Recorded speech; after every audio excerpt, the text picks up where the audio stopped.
So it's welcome to another edition of the Totally Awesome Fishing Show. This one is certainly a fish-filled expedition.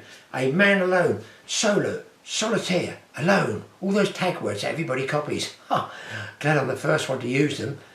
Alone in the boat. Man alone in the boat. By golly, I was. Actually, I wish I had somebody with me in this one because it was pretty rough out there.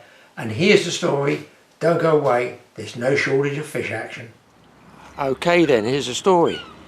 No more fishing off the shore. My ferry has been cancelled for 3 hours. That gives me the best part of, 3/4 of a day. The rental boat here is spare for 3/4 of a day.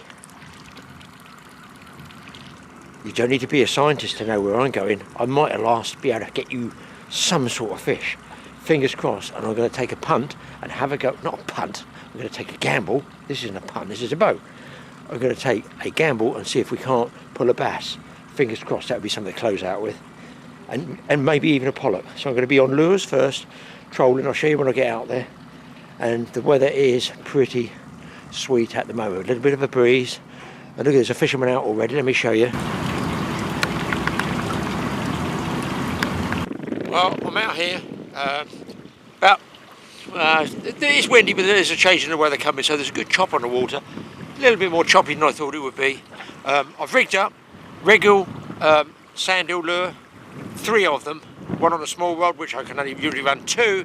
I'm going to give it a go as best I can and getting as tight to the rocks there where I've had them before and try it. And if I don't, I'm going to try and see if this wind doesn't come out to go outside and get you guys a pollock to save it, to save the trip. I don't see any birds working at present, as you can see. I am indeed the proverbial. We're going to do a 360, so there's no fibbing. I am a man alone on the water again. But I'm in a boat, so I'm a happy bunny at the moment. I won't be if I don't catch anything. It's windy, so this mic's not great. And I've nearly run out on the other one as well because I've been doing so much fishing. I've got batteries gone, batteries dead, I can't charge them, it's a mess. But that's me. That's what you get with the Totally Awesome Fishing Show. Shoot from the hip. Let's get them in the water.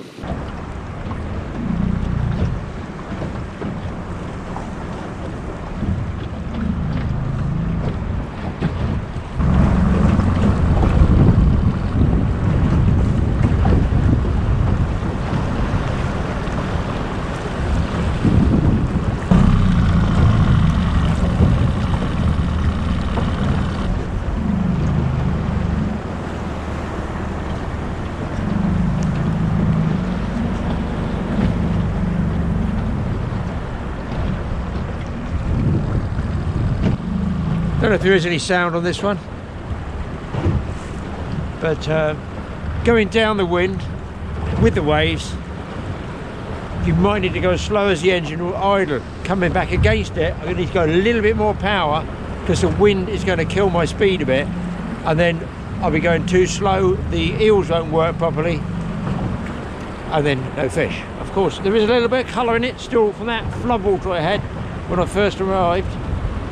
I'm getting down to what I would consider a decent area. I'm going to go right down in the bay and no takes yet. Got to watch somebody put some pot buoys right in here.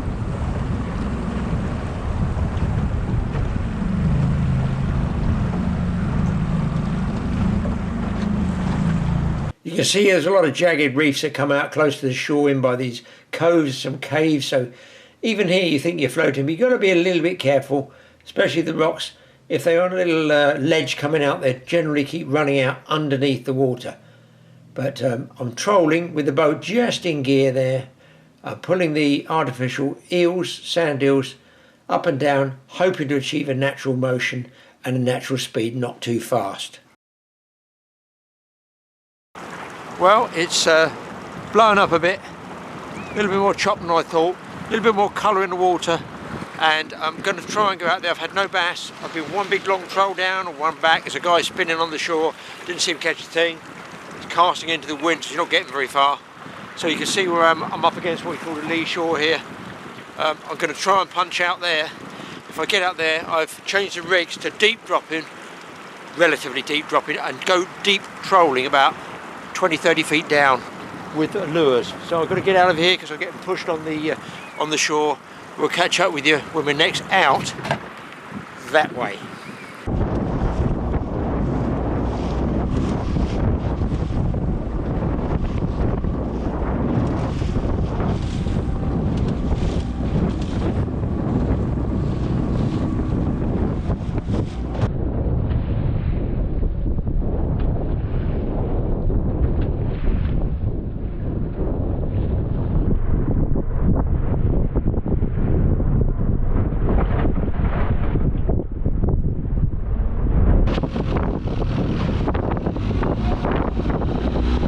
Well, I've made it out to where I wanted to go. Battering it took. I've got pretty wet gear in the boat. There's a bit of spray over there. And I'm over by this reef.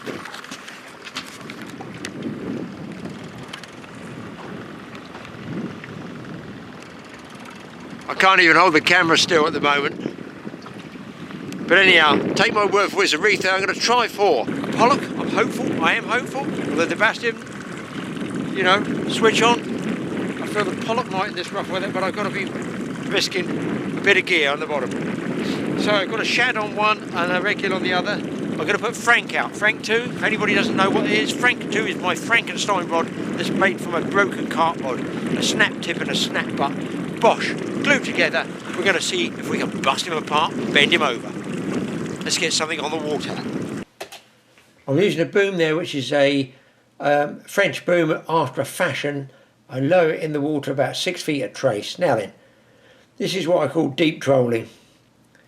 You drop down to the bottom, the boat's in gear, you can tell by the little spume of white bubbles coming out there, and I keep glancing because I'm towing it around in a circle because I want to do a run or a pull back past or as close to the offshore reef as I can get there.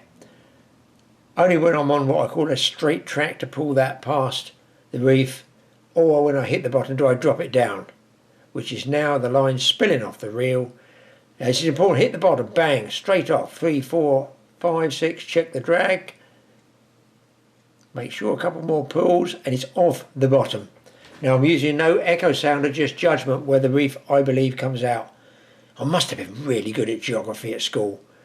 I mean, I know all these reefs are, I know the names of some of them. I'm not going to mention this one because it's a nice one. I put the rod on the holder, so on this open boat, one of Mark Gannon's open boats, is just regular self-drives. You only get 2 rod holders. You can always fish a 3rd rod. And you see, the other rod behind me is fishing, the white rod. And now I've dropped down Frank 2 with the old broken butt and the broken tip, which have caught me so many fish. And then when I get on the bottom, as soon as I hit the bottom, I crank up, but all the time I have to watch where that reef is, because with a windy day like today, I could end up on the rocks, which I don't really want to do. Rods in the holders, a little bit more power, you've got to adjust that power just right. The reef's about, it doesn't look good with this camera because it's wide angle, maybe 40 yards away, I'm going to say. And then I just tow those eels at a constant speed, but not up and down, horizontally. And here you can see I am in action on the old white kanji rod. Goodness me, I use that for pike fishing, for lure fishing, boat fishing sometimes. That is a, I believe it's a Namur. Loads of guys got them. I see another guy, as soon as I put it on the film, could rush out and get one. You look on films, you go, oh, they got a white kanji rod. But, you know, there are people out there that like to be different. I like to be different, so I'm happy with a white fishing rod. I'm still looking at the left-hand one as well. Nice pollock, Graeme, well done. I think that will be on by the look of it. One of my infamous black eels. I love black eels on a dark day. And light eels and bright ones on a bright day. Does it make any difference? Tell us in the comments. Bright eels or dark eels, what is your favourite? A nice pollock, boom, zoom it back in. Fish on! Oh, double, double, double.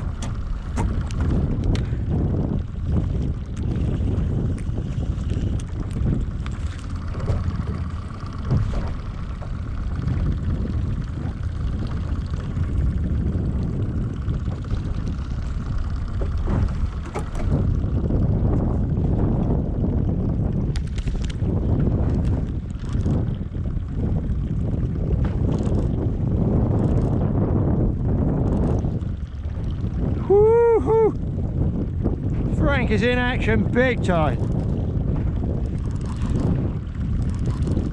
I lost a fish on that one as well.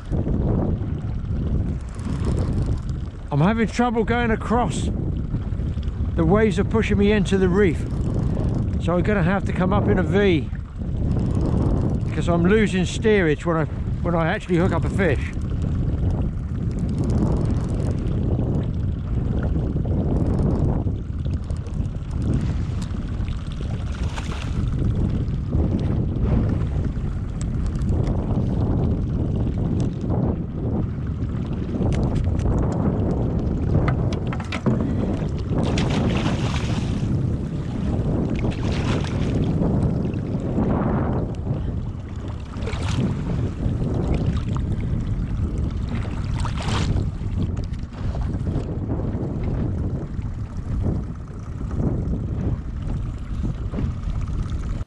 Some of these pollock are not baby pollock, are they? They're full grown, full size pollock. People say you put them back roughly, watch this fish, watch it. He turns up the right way and dives back down. It's standard practice with a lot of fish, especially sea fish, to zoom them in. If you just pansy around and kiss them and nurse them and put them to bed and nappy, then it's not going to work. Sea fish, they turn up. They need to be zoomed in the water to try and give them a blast of oxygen. And when you think about it, in Canada, they drop thousands of trout in the water from an aeroplane. How far is it to go in? Maybe 200 feet off the water and probably going about 130 miles an hour. And that is how they stock their lakes. If you don't believe me, look it up. And that fish there, look, it rights itself. Away it goes. It's nice to put some back. Don't take everything.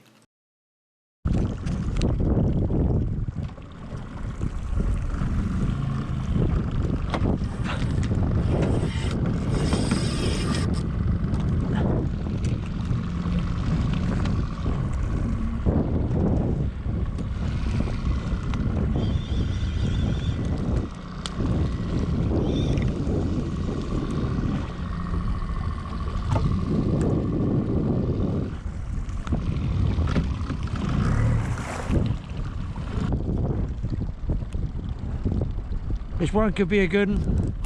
I've just got to keep away from the reef.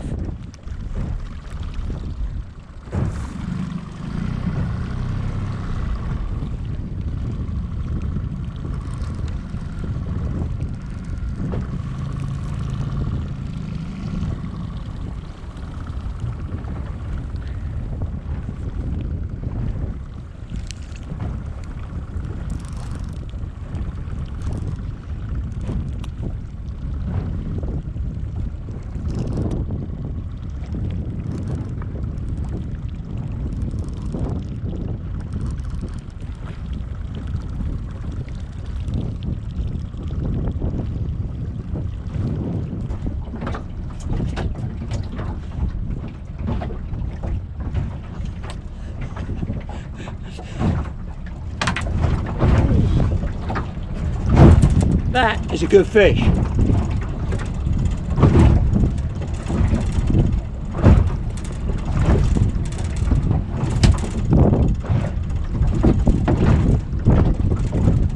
Well, I'm filming from down in here because the wind is whistling a bit and it's going to go in the mic of this camera. It's pushing me, I can't get steerage, I can't fight fish and get steerage. As soon as I hook a fish, like I am now, I've got to move. I've had bumps on this one. I've got to watch the rock behind me, so I think you've seen I've had plenty of fish there, no problem at all. I chance it up here, but you can see it's pretty breezy, a few white caps coming off. The shad I was using, a super shad, that's got shredded. I've been able to film everything, and I don't want to get on those rocks at all, no way. The shad is way better than the the shad is way better than the red gill, but it might be just the size. So I'm going to try and go inside what they call barrier point. There's a bit of reef. I think I'm going to be out of the wind a little bit. I've got a bit of squid. I might put some squid down and just chill out a bit, because this is, it's, for me, man alone, it's on the limit with the weather, as you can see. And also although I'm catching fish, it's very, very difficult. I don't want to, I get caught up in a fishing, and that's when you make a mistake and you slip up and something happens and you're on the rocks. So I think I've had a few fish, well pleased with that.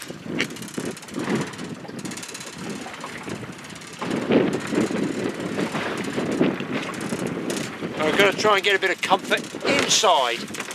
So let's switch off for a minute. We'll come way inside now, inside the headland, which is, you should be able to see behind me. And I'm getting shelter off this land as well, so it's killing off the wind a bit, and I'm going to troll up and down here, because Mark Gannon, who runs the boat, said there's always a chance of a bass along this shoreline, which I've never fished before, but it's out the wind, and I've had a good few fish out there, so I might get lucky again. Stay in touch and don't go away.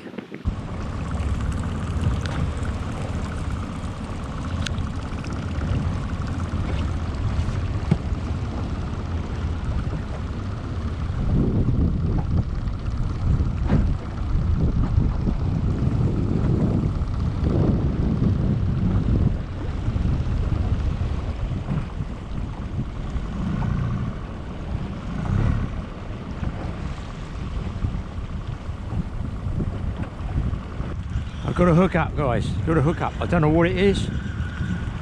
Might be just a pollock.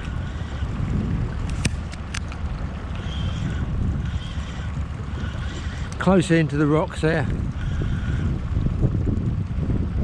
I've got a feeling this is a bass. Oh, wouldn't that be nice? It's probably a pollock, but I think it might be a bass. We do a bit of head shaking. This one I'm going to lose. I feel the lure. Let's have a look.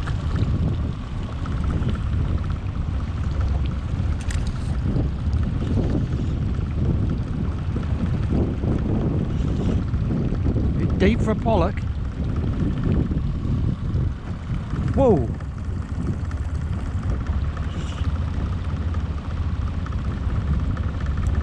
Oh, it's another pollock.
Yes, I've spotted a bar of silver in the background in the dark water there. It is indeed Frank 2, the old Frankenrod 2. And he's coming in not with a pollock. Get in there, my son. Frank's got a bass on by the look of it, with the excitement of Graeme. Not looking where he's going. Actually, I'm going back out into the bay. This is a much safer area to fish off this headland. I'm not going towards the reef, and the wind here, you won't see it in this, but it's blowing me away off the land. I'm blowing to safety, if you like, if that makes sense, rather than, you know, towards the reef or kelpie beds or more important lobster buoys, that type of thing. All the sort of things that can turn your day extremely upside down if you hit them. Look at this, a bass. You know I said about using a dark lure? Oh my God, it's an orange one. Oh yes, boys.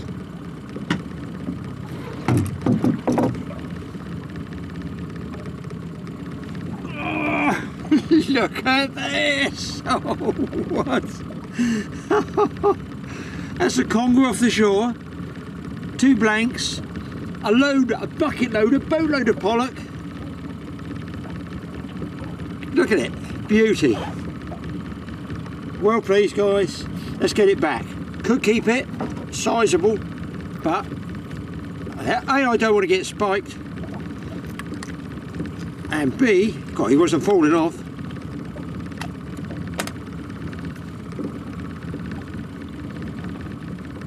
Hey, what a fish. Back he goes. Listen, bass this size would definitely be, I would say, takeable easily. But if I'm not eating them, what is the point? I'm quite happy to see them go back like this, because if you take everything out of the sea, there ain't going to be anything left to catch, is there? It's tough enough as it is, so it's nice to let a few go back for another day.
On again, guys, on again.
I love fishing on my own in the boat.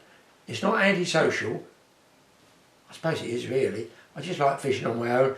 I'm running the boat. I'm constantly thinking, the boat, the camera, the angles, the light, the wind, the tide, the lures, where's the fish.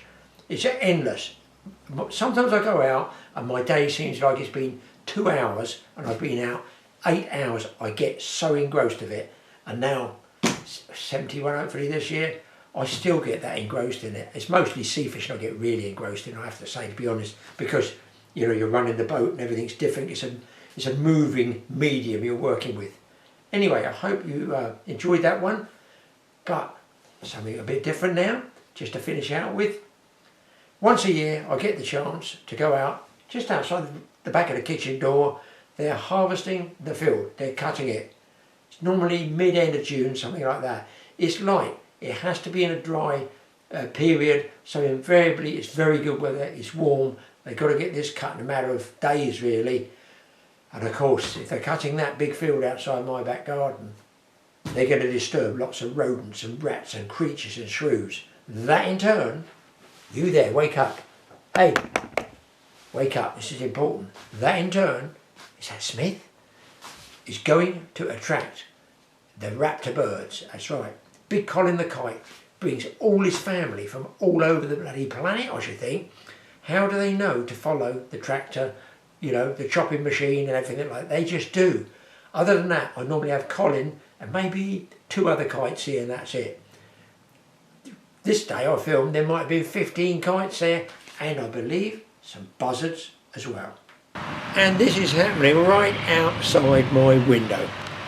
It happens around usually 3rd week in June, something like that, depends on the weather. They come along and harvest all this, as you can see, with this machine that flicks it up somehow. It looks like a sort of corkscrew blade going across there. I guess it all churns it up and then fires it into these sort of mobile hoppers there. But of course this is what's going to attract Colin and his friends. I can see one in the background there. Then it's lowered down and it's like machine gunned out. And if there's anything that's been chopped up in there, rodents, any sort of things, mice, if they don't move quickly, they are mashed up under the wheels or spewed out into the hopper. But a lot of them will be picked off by the predator birds, by the raptor birds here. You don't get a lot of what I call rooks here. They're these guys, Colin the kite, the giant Colin that comes to visit us here in Hampshire. I know they're probably a female, but I just always call him Colin. It's just something that you get to see every summer. It lasts days, and I get the chance to film them as pretty much as close as I really am ever going to get to film them. I just thought you guys might be interested to see it. Look at the beauty in this one and the colours. It's not pin sharp because I'm on full zoom and I'm on layout on the computer, but they basically go around hoovering up what they've harvested. Now, haylage or silage? Put in the comments page what do you think it is. Watch this one swoop. Look, he's seen something. A mouse, a shrew, who knows, a rat. Boom. Crashes in there vertically and he's got it. Quite something to watch them. Am I right in saying other than the golden eagle that the red kite is our largest bird? Now I got this down as a different one. Look at him looking. I'm not sure if this is not a buzzard, because late that evening when they finished doing a lot of the fields, I did actually see these. Look, he's going right past in the distance, the hopper. I saw several of these, but they were all sitting on the ground looking down like this. And he's going to grab something by the look of it in a minute. But I've got that down as a buzzard, somebody tell me. This one is a kite because it's got the delta tail. He's going to drop something like a mouse. Look, there it goes. I'm pretty sure it might be a mouse he's dropped. Maybe he's full up. Quite a majestic bird. That huge delta tail aids them with hovering and zooming around. There's more there. And look at all these. I've got a feeling they might be a mixture of buzzards and kites, but that's what happens for a matter of hours. They seem to follow these fields, these farmers, when they're doing their harvesting and cropping like that, and they know when there's going to be small stuff around. So you see the delta tail of the kite there, and there I feel with the buzzards. I'm not sure, I'm really not sure. I'm calling it a buzzard because when they take off they've got a rounded tail, but bird people, tell me what they are. Are they just a kite or is that the buzzard?